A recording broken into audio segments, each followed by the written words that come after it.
Good evening all of you. आज मैं class 7th का हिंदी ग्रामर का 10th चैप्टर विशेषण समझाने जा रही हूँ। विशेषण विशेषण क्या है?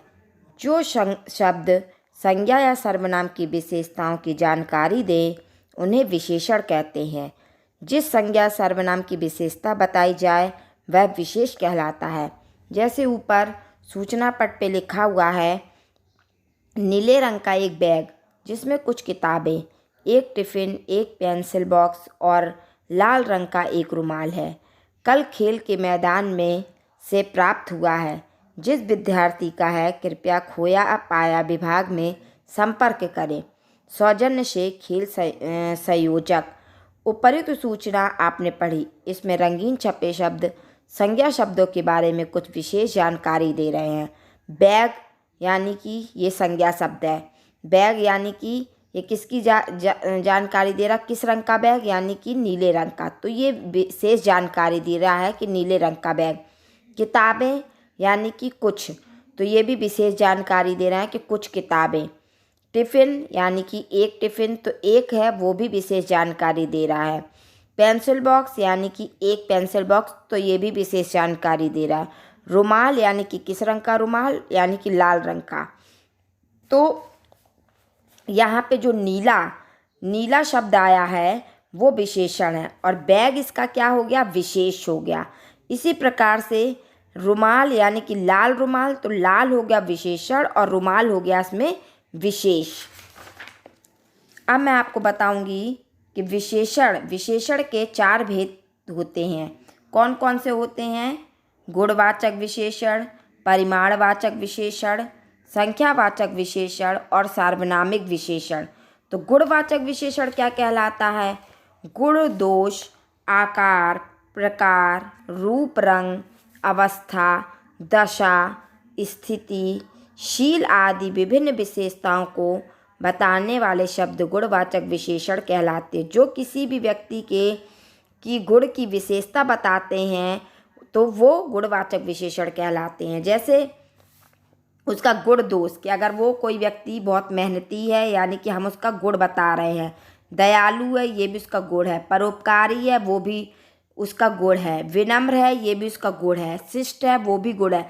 अशिष्ट है, आलसी है, दयालु की जगह ईर्ष्यालु है, ये उसके दोष हैं। तो यानी कि किसी व्यक्ति के जब हम लोग गुण दोष बताते हैं तो वो गुणवाचक विशेषण के अंतर्गत आता है। जैसे मान लीजिए आकार प्रकार, यानी कि छोटा है, नाटा है, गोल है, चौरस है, लंबा है, तो यानी कि उसका आकार प्रकार है। रंग रूप यानी कि काला है, हरा है, सुंदर है, सांवला है, मनोहर है, ये उसकी हम रंग रूप बता रहे हैं। अवस्था यानी कि या दशा, अमीर है, स्वस्थ है, कमज़ोर है, ये उसकी अवस्था है।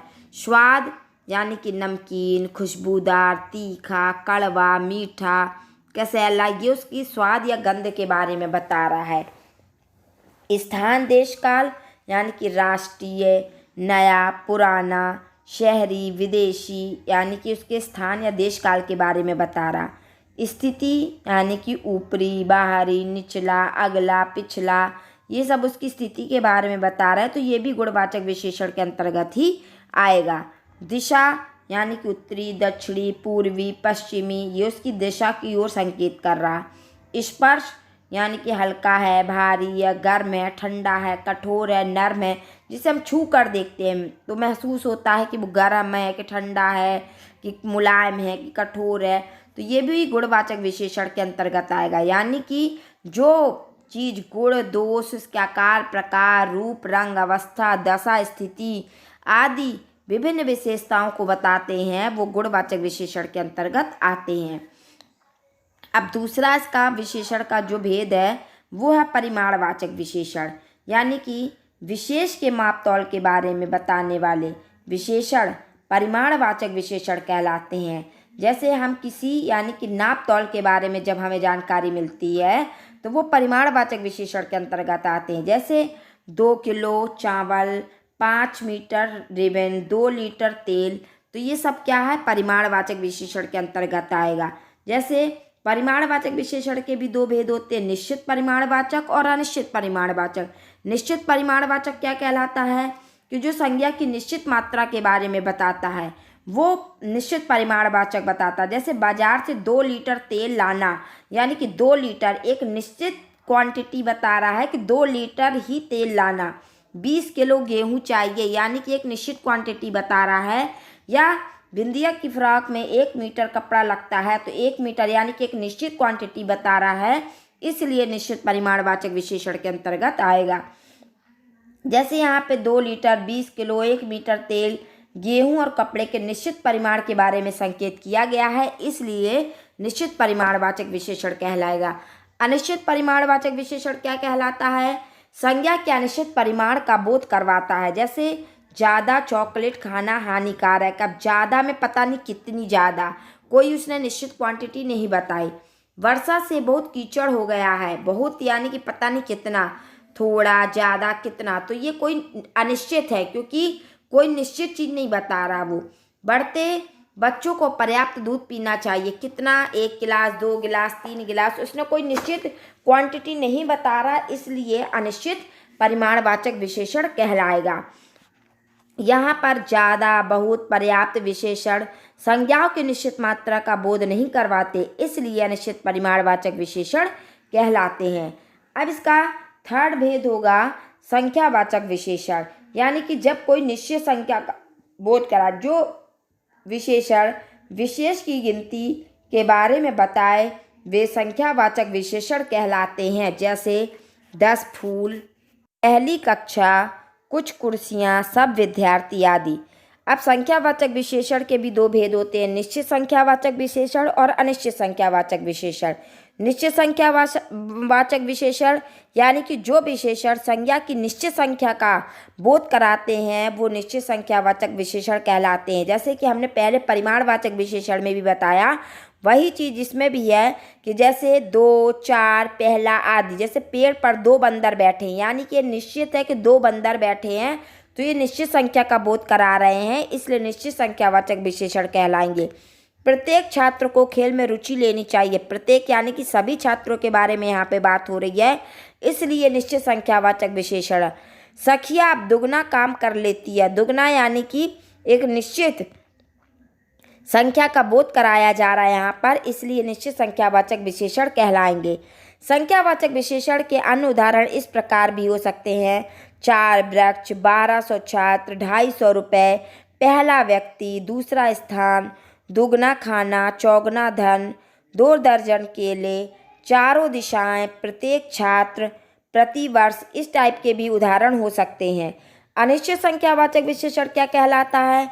जो विशेषण विशेष की निश्चित संख्या का संकेत न करके केवल अंदाजा दे वो अनिश्चित संख्यावाचक विशेषण कहलाते हैं। जैसे कुछ, कई, सब, बहुत, पर्याप्त। आज कई विद्यार्थी नहीं आए, अब पता नहीं कितने, कोई निश्चित संख्या नहीं बताई उसने। कम रुपए से भी काम चल जाएगा, कम कितने, तो वो भी उसने एक निश्चित संख्या का बोध नहीं कराया। सब मजदूर काम पर लग गए, यानी कि पता नहीं कितने, यानी कि कोई निश्चित संख्या का बोध नहीं करा रहे हैं, इसलिए अनिश्चित संख्यावाचक विशेषण कहलाएंगे। यहाँ पर ध्यान देने की बात यह है कि कुछ, बहुत, पर्याप्त, कम और परिमाणवाचक विशेषण भी होते हैं। किस आधार पर परिमाणवाचक या संख्यावाचक विशेषण होंगे? तो साधारण सी बात यह है कि जब विशेष की गिनती की जा सके तो संख्यावाचक विशेषण, और जब नाप माप तौल की बात की जाए तो परिमाणवाचक विशेषण होगा। जैसे बहुत पेड़, व्यक्ति, फूल, तो संख्यावाचक विशेषण, क्योंकि हम इसकी गिनती कर सकते हैं। बहुत चावल, कपड़ा, दूध, जिसको नापा तौला जा सके वो परिमाणवाचक विशेषण होगा। अब मैं आपको सार्वनामिक विशेषण बताऊंगी। जब सर्वनाम संज्ञा से पहले आए और संज्ञा की विशेषता बताए तब सर्वनामिक विशेषण होता है। जैसे मेरा घर विद्यालय के पास है, हमारा बगीचा बहुत बड़ा है, उसका बेटा बुद्धिमान है। तो मेरा घर यानी कि हमारा बगीचा, उसका बेटा, यहाँ मेरा, हमारा और उसका मूलतः सर्वनाम है, यानी कि जो शब्द संज्ञा के स्थान पर प्रयोग किए जाते हैं वो सर्वनाम कहलाते हैं। तो यहाँ पर जो मेरा, हमारा, उसका जो सर्वनाम आए हैं, जो क्रमशः घर, बगीचा, बेटा की विशेषता बता रहे हैं, अतः वो सर्वनामिक विशेषण होगा। यानी कि मेरा तो ये घर की विशेषता बता रहा है, और हमारा तो यानी कि बगीचा की विशेषता बता रहा है, और उसका यानी कि बेटे की विशेषता बता रहा है, इसलिए यहाँ पर ये सार्वनामिक विशेषण होंगे। सर्वनाम और सार्वनामिक विशेषण में भेद कैसे करें? जो सर्वनाम संज्ञा से पहले आए तब सार्वनामिक विशेषण होंगे, अन्यथा सर्वनाम। जैसे यह फूल कितना सुंदर है, तो सार्वनामिक विशेषण है यह, यानी कि फूल के लिए यहाँ पर आया है। वह बच्चा बहुत नटखट है, तो यानी कि वह बच्चा यानी कि बच्चे के लिए आया, तो सार्वनामिक विशेषण है। और अगर हम ये कहें कि यह इधर रख दो, तो यह जो है वो सर्वनाम है। वह नटखट है, तो वह जो आया है यानी कि वो सर्वनाम है। क्यों? क्योंकि अगर हम ये कहें कि राम नटखट है, तो राम की जगह पे वह आ गया, यानी कि जो संज्ञा के स्थान पर जो शब्द प्रयोग किए जाते हैं वो सर्वनाम कहलाते हैं। तो जो वह शब्द आया या यह शब्द आया वो सर्वनाम है, और जो संज्ञा की विशेषता बताए वो सार्वनामिक विशेषण होते हैं। जैसे सर्वनाम संज्ञा से पहले आने पर हमेशा सार्वनामिक विशेषण नहीं होता। मुझे फल पसंद है, उसके लिए पुस्तक लेते जाओ, हम पढ़ाई पर ध्यान देना चाहिए। तो संज्ञा से पहले आने पर भी ये सार्वनामिक विशेषण नहीं है, क्योंकि ये संज्ञा की विशेषता नहीं बता रहा है, यानी कि ये किसी की विशेषता नहीं बता रहा है, इसलिए सार्वनामिक विशेषण नहीं है। अब मैं आपको बताऊंगी कि विशेषणों की अवस्थाएं। जैसा कि बच्चों आप लोगों ने पढ़ा होगा कि डिग्रियां होती हैं कि पॉजिटिव, कॉम्परेटिव और सुपरलेटिव डिग्री। इसी प्रकार से हिंदी में भी अवस्थाएं होती हैं। जैसे गुण दोषों की दृष्टि से विशेषणों की 3 अवस्थाएं होती हैं। जैसे पॉजिटिव यानी कि मूलावस्था, उत्तरावस्था और उत्तमावस्था यानी कि कोऑपरेटिव और सुपरलेटिव।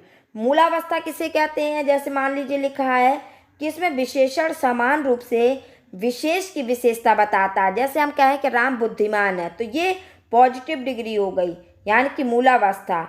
इस अवस्था और उत्तरावस्था क्या कहलाता है कि इस अवस्था में 2 व्यक्तियों या वस्तुओं के गुणों की तुलना की जाती है। तुलना करने में से अधिक, कम, ज़्यादा की अपेक्षा का प्रयोग होता है। जैसे मान लीजिए 2 व्यक्तियों में उसके गुण, या 2 व्यक्तियों के किसी वस्तुओं में, या 2 व्यक्तियों के बीच में जब तुलना की जाती है तो उसे उत्तरावस्था कहते हैं। जैसे मान लीजिए लिखा है कि राम अनिल से अधिक बुद्धिमान है। अब यहाँ पे अनिल से अधिक आ गया, इसलिए ये उत्तरावस्था है। उत्तमावस्था जिस रूप में किसी व्यक्ति या वस्तु के गुणों की तुलना कई लोगों या वस्तुओं से करके सबसे अच्छा या बुरा बताया जाता है, इसमें सबसे अधिक, सबसे कम आदि जोड़ा जाता है, उसे हम उत्तमावस्था कहते हैं। जैसे राम कक्षा का सबसे बुद्धिमान लड़का है, तो यानी कि सबसे बुद्धिमान, यानी कि सबसे शब्द आ गया। सबसे बुद्धिमान का मतलब है सबसे अधिक बुद्धिमान लड़का है, तो ये उत्तमावस्था कहलाएगी, यानी कि सुपरलेटिव डिग्री। उसी प्रकार से अन्य एग्जाम्पल भी हम लोग देखते हैं कि मूल अवस्था, उत्तरावस्था, उत्तमावस्था। जैसे तीव्र, तीव्रतर, तीव्रतम, महत, महत्तर, महत्तम, महान, महांतर, महानतम, दीर्घ, दीर्घतर, दीर्घतम, लघु, लघुतर, लघुतम, सुंदर, सुंदरतर, सुंदरतम, प्राचीन, प्राचीनतर, प्राचीनतम, प्रिय, प्रियतर, प्रियतम, उच्च, उच्चतर, उच्चतम, गुरु, गुरुतर, गुरुतम, निकट, निकटतर, निकटतम, निम्न, निम्नतर, निम्नतम।